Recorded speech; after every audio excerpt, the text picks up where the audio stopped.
I was looking through the comments on Susie's video the other day, and a fella, I believe down in the Houston area, I hope I'm not wrong. I'm not going to say his name without his permission ahead of time. But anyway, it made me think of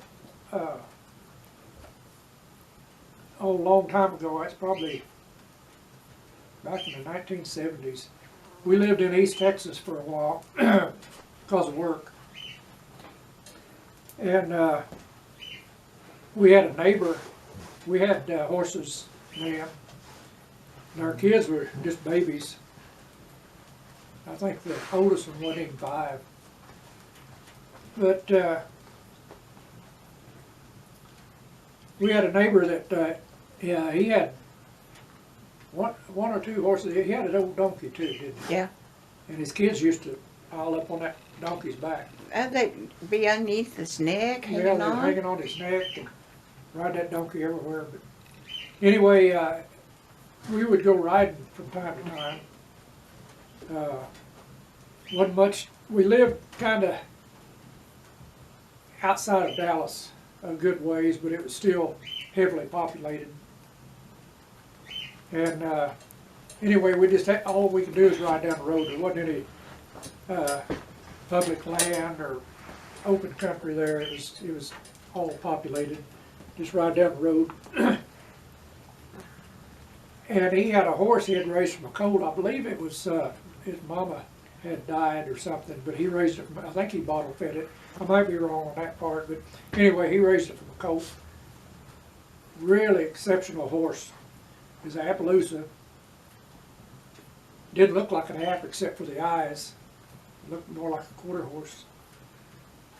But we would go riding, and I didn't drink beer. Or I didn't drink. But he would always bring a few beers along in his saddlebags when we'd go for a ride. He'd get pretty happy by the time we got back. And but occasionally he would have some left in a beer bottle, and he'd give that horse a drink. And that horse loved beer, and it would drink it. But it'd always get him home, and he'd give that horse a good bit. And the next day, he'd be drunk and the horse would be drunk. yeah, the next day that horse would have bloodshot eyes. I'd see it. But anyway, the real story about him, he would, reason I said, talking about Houston earlier, he would go travel to Houston occasionally. There was kind of a boom-bust economy going on down there at that time, and sometimes there would, the field his career, his occupation was required. He would kind of freelance, and he would go down there and stay for a few weeks and take it. He always took his horse everywhere he went. And anyway, he would get a place and board his horse. But after work of an evening, and this is what he told me, and he was an honorable man to me, the way I see him. He was a good friend. Him and his wife were good friends with us when we knew him. But he would go to an old beer joint there in Houston, and he would ride his horse there. Well, after some time, the owner built a hitching post out front, and the old beer joint, it was just, you know, regular old beer joint, you know, Had saloon doors. but it had saloon doors on it.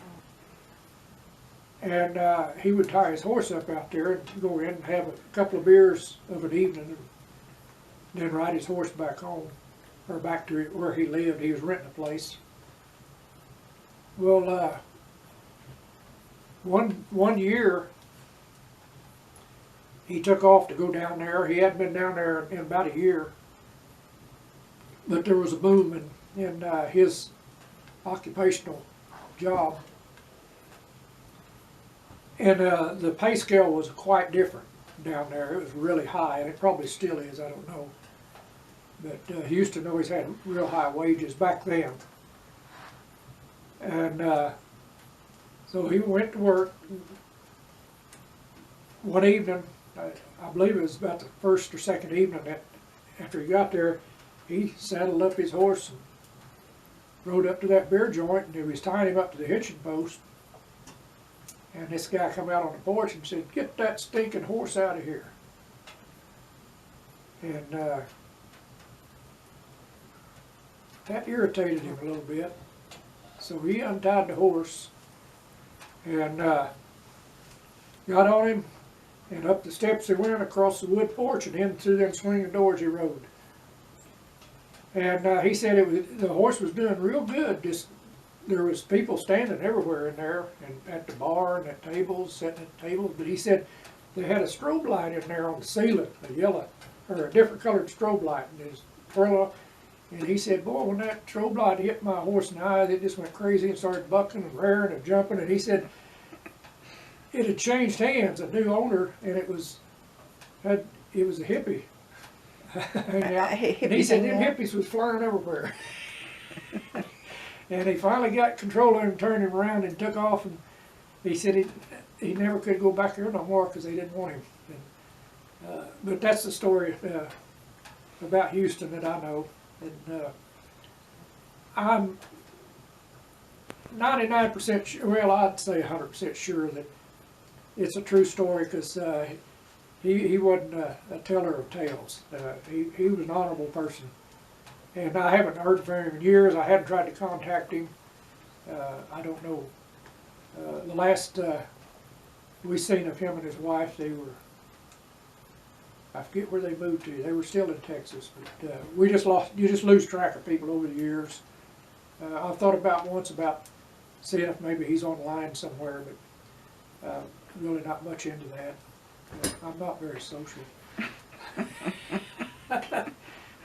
I had a guy tell me, a young guy, this is a different thing, but I won't mention his name to embarrass him, but he told me, he said, "You're antisocial." And it wasn't that I was antisocial, I just didn't like him. And I kind of let him know it.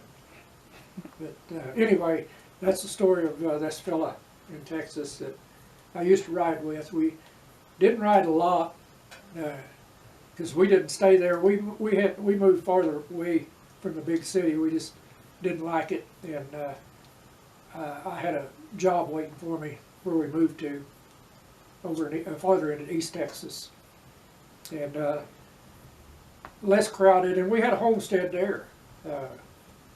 We had Bunch of goats. yeah, we had cows, goats. We had dairy goats. We had a pig. Chickens. And chickens. And lots of gardening was plumb easy there. Or to me it was. It was easy.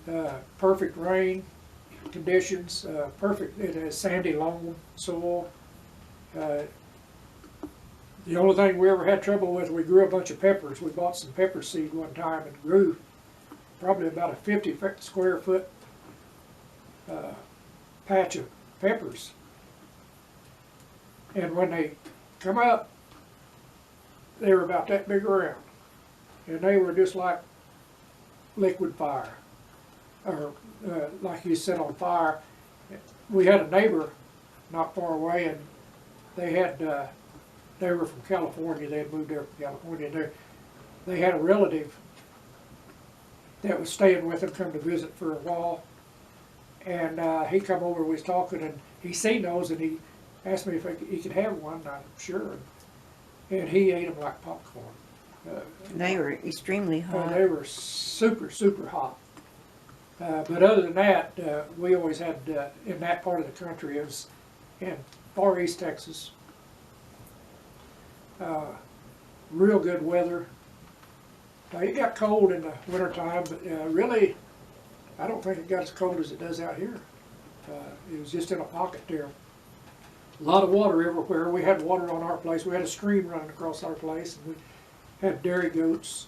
And our kids, we raised our kids on goat milk. And we had a couple of cows, but I ended up selling them. We needed the money, and I took them to the sale barn and got rid of them. But basically, that's the story of the of the Houston area that, and I'm not really familiar with the Houston area. I've been through it. Don't want to go back. No, gosh. And I'm sure there's a lot of people that love it there, but it's just too many people. And it's a pretty town, pretty city. But anyway, that reading that comment from that fella, I'm pretty sure he's from the Houston area. If I'm wrong, I think he'll let me know. But it made me think of that friend that I had and his trip to Houston to work and go to that beer joint. Just a kind of interesting story to me. But thanks for watching.